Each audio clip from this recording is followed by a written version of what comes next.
sesin zari, sensiz arzulum puçbari. Hiç kim almayar bu hali, aşık kalbim sesin zari, sensiz arzulum puçbari. Seyran eteyle biz aylana, sevgime cevap ver oylana. Ne mi diysen hem şol bolor bolor, aşık kalbimi oynama. Seyran eteyle biz aylana, sevgime cevap ver oylana.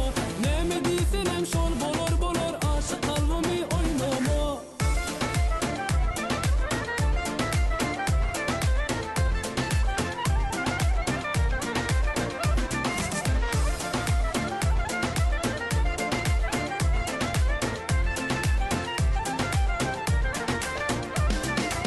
Gözlerinde ol balçı göryen yine, ananay gülüm yine. Söyle ummanına çömüp gideyli, biz bile gülüm bile.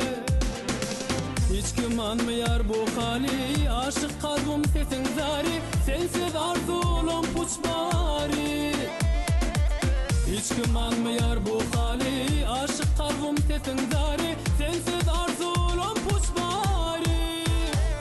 Seyran eteyle biz aylana, sevgime cevap ver oylana. Ne mi diysen hem şol bolor bolor, aşık kalbimi oynama. Seyran eteyle biz aylana, sevgime cevap ver oylana. Ne mi diysen hem şol bolor bolor, aşık kalbimi oynama. Seyran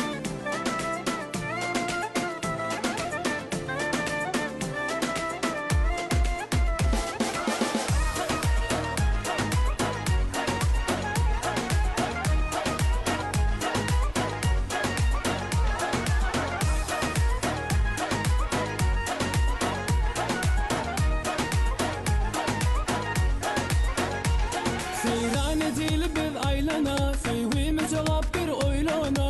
Ne mi diysen hem şol bolor bolor, aşık kalbimi oynama. Seyran eteyle biz aylana, sevgime cevap ver oylana.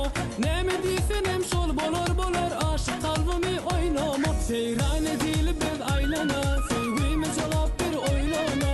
Ne mi diysen hem şol bolor bolor, aşık kalbimi oynama. Seyran eteyle biz aylana, sevgime cevap ver oylana. Ne mi diysen hem şol bolor bolor, aşık kalbimi oynama.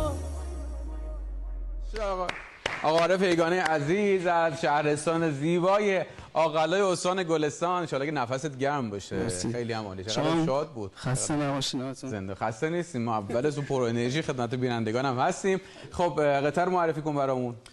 قطعه ایزای هستش که همین یکی از آهنگایی که خودم خیلی دوستش دارم. باریکلا. ترانه‌سراش کیه؟ سازندش که آهنگسازش کیه؟ بچهای خودمونه. بچهای خودشون هستن. خیلی هم عالیه. خب دوست دارم که به هر حال عید سعید فطر رو هم تبریک بگی همچنین با زبان شیرین ترکی. من از tarafımdan bayram aydınlatın meğer kutlu olsun hediyen.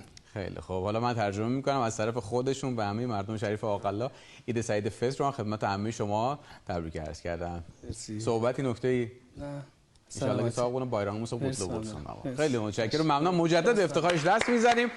در خدمت شما هم هستیم، ان شاء الله که سلامت و تندرست باشید و همچنان بیننده برنامه سلام ایرانی باشید از استان گلستان، نگارستان زیبای ایران زمین.